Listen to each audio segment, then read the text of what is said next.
I'm really glad to be here. I thought I'd stand on the stage, so some of the things I'll demonstrate and you can all see me a little bit better. Also, I'm filming it because I think there's many more people like you who might be interested in these kind of stories. So I just want to share that in case other people would like to hear the same. Thank you so much. Okay, so my name is Anouk Brack, and main purpose of why I'm talking to you now is to explain why Leadership Embodiment, which is a method I'm trained in, can help professionals, and so also medical professionals, to be more human and more effective. So that combination, not just be human and be overwhelmed by everything you have to deal with, and not just be effective, but be cold and terrible person. So how could you combine that in the moment under pressure? That's what Leadership Embodiment is about. Does that sound remotely useful? Yes. Good, I'm glad. Okay, so I'd like to start with a question and just like to spark your imagination. What would it be like if medical professionals were able to be more present, more compassionate, and more clear also under great pressure? Just imagine how that would change certain situations, how that would change their own health, perhaps even, and their own effectivity. So I believe that leadership embodiment, and also embodiment in general, which is a larger field that's growing, can help with that a lot. And embodiment means shifting your state of being in the moment, and also your experience of yourself in the moment. And it changes how other people perceive you as well. So the other big thing I want to start with is to thank all of you for choosing a profession like this, because it's really important. And I imagine it's also really challenging. So thank you. It's good stuff. Yeah. I'll tell you a little bit about myself, just to give you some credentials of why I think I'm entitled to speak about this. I studied biology in the Netherlands, and basically because I wanted to understand life better. And I did learn a lot from it, but also at the same time I noticed I was picking apart dead things all the time as part of studying life. And although that is definitely part of understanding how things work, I kind of missed the inside of life, the experience of life. How does consciousness work? How does human development work? How can we be healthy and really live up to our potential? And I didn't really get that from biology, as you can imagine. But I have a nice base of knowledge in biology, and especially my specialization was neurophysiology. So, I'm not a medical person, but I know a little bit. Next to that, then I started working, because I really found out I love teaching. I started working as a communication skills teacher at the university, because I thought our academic education was a bit too heavy, and not enough skills were there of how to actually explain things to people, work together with people, understand yourself as an instrument of the effect of your work. So things like that I started to build in my university, and right now I teach in Wageningen in the Netherlands, which is an internationally well-known university that is busy with the quality of life. I have just a small part-time job now. My big job is the leadership embodiment work, spreading that into the world. And there I teach integral leadership for sustainability. So for me, sustainability is not just environment, it's also healthcare, it's also education. It's a financial system. And my other course that I teach a lot is intuitive intelligence. And it's not just woo-woo intuition, but it's how can we use our creativity, innovativeness, and intuition a bit more consciously, and how can we develop that while not losing our intelligence and our rational side, because that's important too, right? You have to check it out what he's saying. You can't just go, oh, okay. But if you check it out and it's right, then you have to act on it. So Okay, that's about what I do at university. I'm certified in Leadership Embodiment, which is a method that I'll tell you a bit more about in a minute. And last year I co-founded the Center for Embodied Wisdom with 2 colleagues in the UK. And we aim at all these things, basically, to bring more of this knowledge that we have these days about embodiment and how that can really change the world, change lives. Bring that to leaders, managers, healthcare professionals, educators, and children and parents as well. So, my personal mission, I would say, is to help passionate professionals to be of bigger service by using their own biology more effectively. And in the Leadership Embodiment, what we do is we focus on quite basic competencies, actually. We help people to use their inclusiveness more consciously, and that has to do with your presence, basically. I could imagine the Dalai Lama standing on a stage, and the room is 10 times as big as this one. Just because this man has a certain presence, even people in the back can still feel like they're really included, right?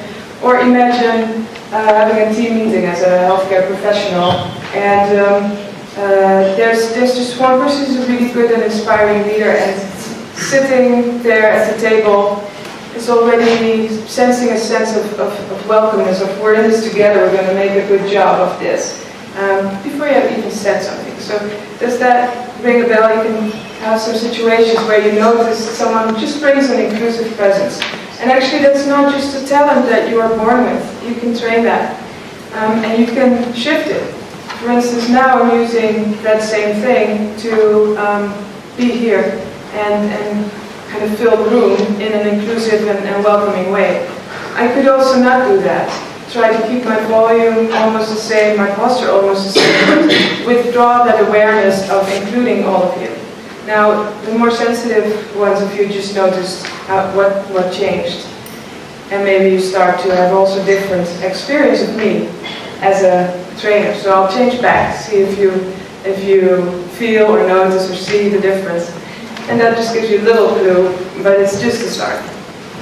So inclusiveness is the first competence. The second competence is deeply really listening, but without taking things personally.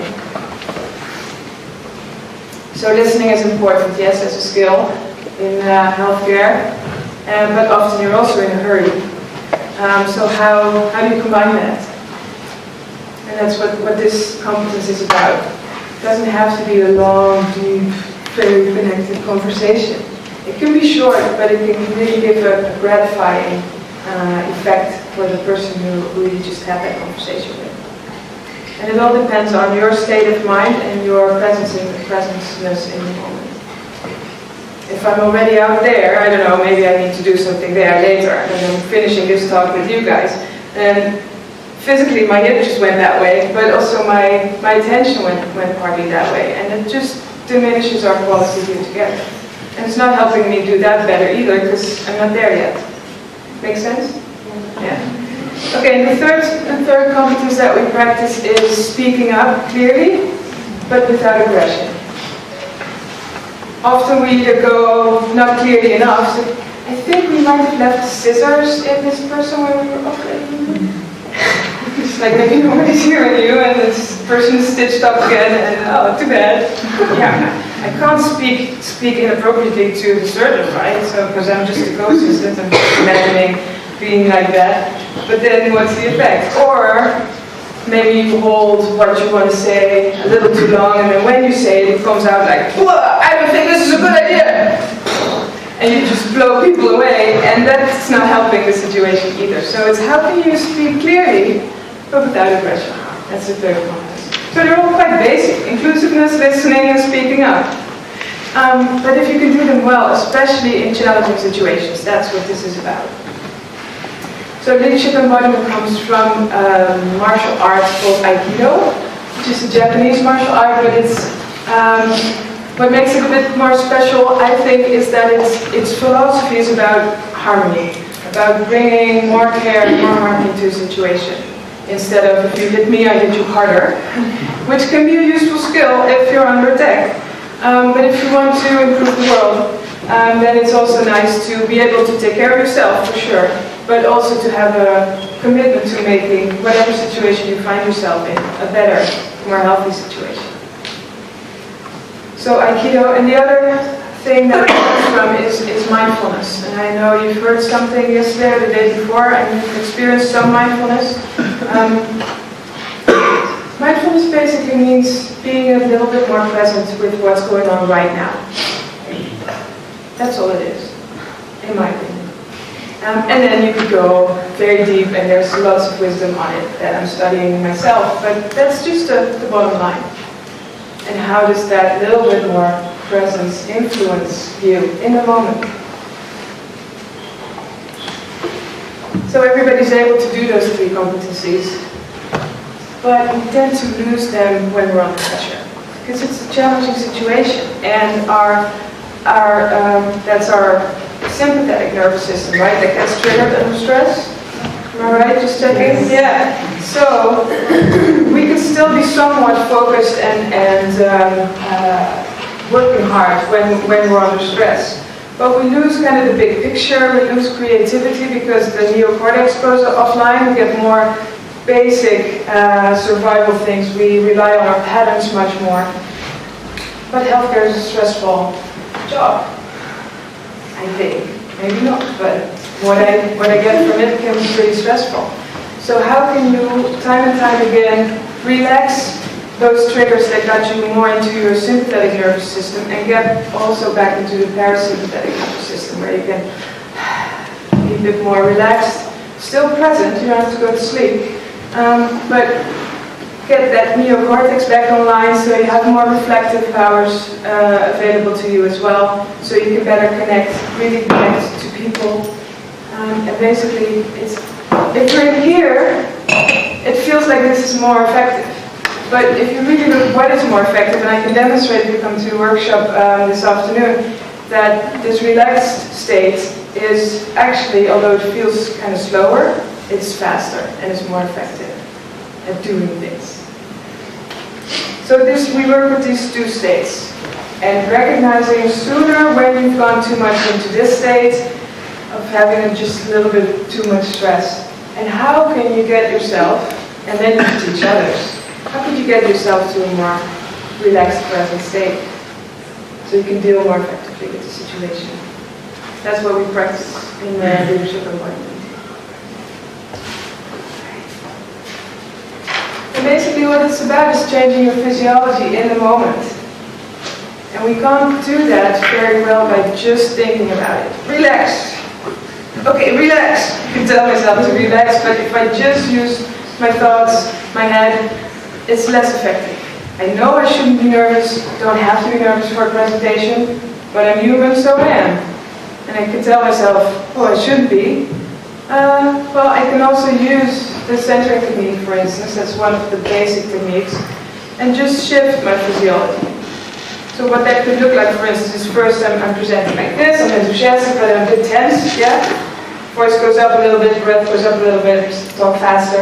And I could go, oh, okay, it's not necessary. I could center, I just adjust my posture a little bit. I breathe consciously and especially focus on the out breath, make that a little bit more longer.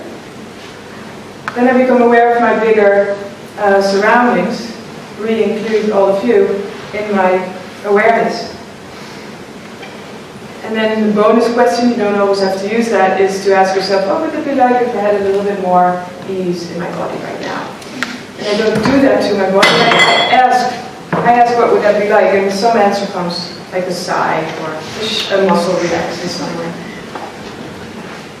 So it's not that now I'm not nervous anymore, but there's much more going on and it's not bothering me so much. So that's just a little demonstration. We can just, so we can change the way we think and feel by adjusting the way we're standing, we're breathing, and we're just being, basically. It's pretty simple. Posture, breath, awareness, and that bonus question if you like. Now there's some research on this and more is coming also on mindfulness. There's more and more research coming. I'm sure, well maybe not sure, but I'm sure some of you have heard about how mindfulness can help people with depression, for instance. So it can be applied to patients. I think this can also be applied to patients, but I'm talking more to healthcare professionals today. Because if you get it, then patients can get it too. One of the research that's fascinating, I think, is called power posing. It's a research that was done about the influence of posture on the neuroendocrine levels. 5 minutes? Yeah? And what they found in that research is if you put people in a closed state like this for a minute, I think it was 1 minute, yeah? So it's more closed, more small. Just don't tell them any story, but just stand like this. What you find after 1 minute, if they spit in a cup and you measure their neuroendocrine levels, it has shifted. It is more in stress mode. They will internally feel more separated, smaller, and stressed. If you put them in and they make very strong differences between the postures, I don't think that's necessary, but the research put them in postures like this. 1 minute, just stand like this, and that shifts it totally back to the other nervous system, and you can measure it in the neuroendocrine levels. So 1 minute. And I think it can even be faster, and I think you don't have to stand like this, but you can do the way I just did it. But that remains to be researched as well. So if I take it off research, and I would love to share some of the research that's already been done with you guys, if you're interested, I can provide some of the research on that. If we just take it to everyday life, children and animals know before we know ourselves usually if we're mad or sad, glad or afraid.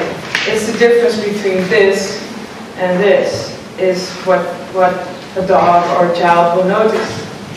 But often we don't notice ourselves if we're stressed or annoyed once we've gotten to kind of this. And then how do you recognize that and recover? It's not about staying centered, it's about recovering yourself easily with those 4 steps. Yeah? So, can I do a little experiment before? Yeah? Okay. So, for those of you who would like to experience this, we'll do a brief experiment. It's just sitting down, thinking of something, and then seeing if changing your state, like I was just showing here, if that has a difference on how you experience that situation. So, for those of you who would like to join that, think of something that recently happened and that still has a slight edge to it, like it annoyed you, it stressed you, it bothered you in some way, you got triggered. Just anything. It happens to most people multiple times a day. Yeah? So anything that comes up works. Don't take your biggest life problem at this point. Talk to me this afternoon. Okay, so just think of that. And what we'll do, I'll explain what we'll do and then we'll do it. What we'll do is I'll ask you to make that situation real again as if it's happening, just by closing your eyes, thinking about it, and then I'll ask you quickly to notice some vital signs, if you can notice anything change in your body. Then I'll coach you into a more centered state. We bring that situation back again as if it's happening, and then we're curious, does that make a difference? Now for a lot of people it does, but not for everybody. I have other exercises that I can guarantee that by the end of the day everybody will feel a difference. But this is just a good starting experiment. Okay, so if you're comfortable to close your eyes, usually that works better, otherwise you can just look down. Now, bring to mind that situation that you're thinking of and really try to make it as vivid as possible. So if you're visual, imagine it happening again and you're in it. Otherwise, you hear the situation, feel the situation. Now, I'm going to ask you just to quickly know, is this imagining the situation changing anything in your body? Any tension you can feel? Heart rate increase or decrease? breathing, like the frequency of the breathing, the deepness of the breathing, anything you notice about the type of thoughts or feelings you're having, how you're seeing the situation. For instance, anything changed about your facial expression, like a bit frowning, for instance. Okay, go ahead and drop the situation for now, and I'll coach us into a more centered state. And we do that by sitting a bit more straight in the chair, so really put your sit bones under. Awesome.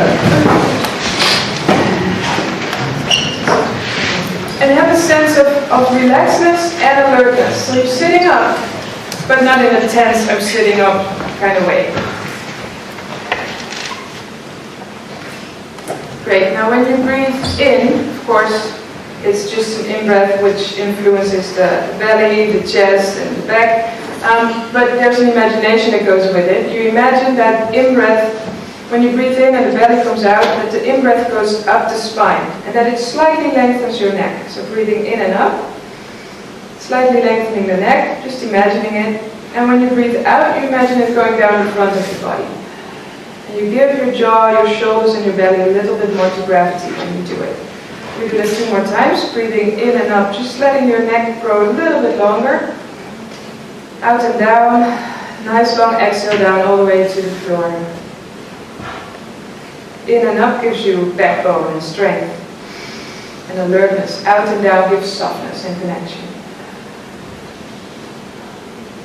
And then the bonus question, becoming aware of, first becoming aware of the space directly around you, like an arm's length, but to all sides, so in front but also behind you. Just thinking of that space, imagining that space, that's good enough. To the left and to the right, an equal and even awareness, and above your head and below your feet. But now you have all the 6 directions in your awareness. And then what would it be like if there was a little bit more ease in your body right now? Just be curious if your body gives you an answer. Maybe a slight relaxation somewhere on our side. Okay, now bring back to mind that situation that you were just thinking of. Again, making it real as if it's happening. But noticing if this state might influence how you experience this. Maybe not, maybe this is the experiment. So notice making the situation more real.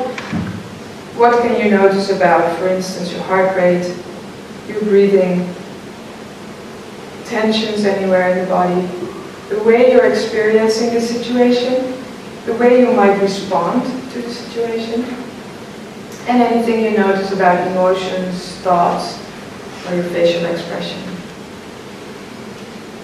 Okay, you can drop the situation again. Now, you might sense a difference already just from that change of state. Like, hey, I was kind of tired and thinking about lunch, but now I'm also really present in my body and interested in this, that it can shift you. So what people usually report, but not everybody experiences this difference. What they usually report is there's still some effect of the situation on their physiological signs. First time it's more, the second time it's usually less, like heart rate increase, things like that. And they usually experience the situation a bit more from a distance, a bit more relative. Sometimes it even becomes funny, where at first it was not funny. It was irritating or annoying. And they go, they become more interested, for instance, in the perspective of the other person, whereas at first they were right and it doesn't matter what the other person is saying. So those are examples of how our neocortex comes back online when we use censoring technique, and how that then influences the way you come across, but also the way you experience your same reality. So I could show you in a more physical way, and we'll do that this afternoon. And also what I'll do in the workshop this afternoon is one thing I was thinking, what would be the most useful thing I could give you guys? I think because healthcare work is fast, but it's about care. So how can you combine really connecting and then moving on in a swift way? having the humanity and the activity. That's what I really want to practice this afternoon. Okay, so I have to stop now. Let's see, there was one thing I wanted to say. So if you want more, there's some videos, there's some articles, there's 2-day workshops you could do to get your level 1 in this. One in the Netherlands, for instance, end of August, one in Geneva in October. That's in English. And I brought a list if you'd like me to send you some research, so you can put your email address down for me.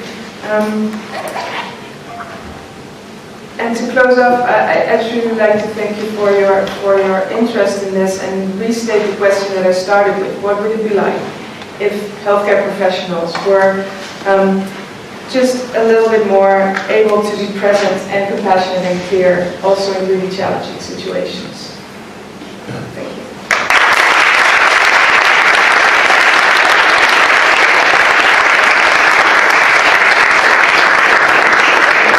Thank you so much, and I think you really made us experience what you tried to teach.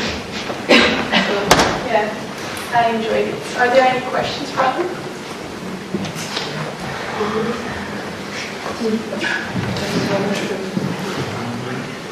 Ghost? Yes, you were talking about it's not really about having a current state of mind, but more recovering from a situation. Is there a way to have, because that's also in retrospect, you asked us to remember a situation. Is there a way to have embodied leadership in the moment itself, the moment you recognize that you're stressed or recognize you're not present? Thank you. Yes, there is. This exercise was just to give you a sense of the 2 different states, but the whole point of leadership embodiment is how do you bring a mindful, useful, compassionate presence to the moment.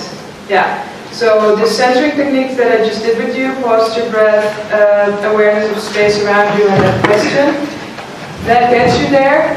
And if you practice, it gets you there sooner. So I can now go from noticing, oh, I'm like this, and if I do this for a little while, I'll start feeling pretty insecure about all your thoughts about me. But I can quickly shift and go, oh, okay, it's good. It's still challenging, but no problem. So it's turbo centering. You can do it in 3 seconds. Yeah, I can teach you. Any more questions?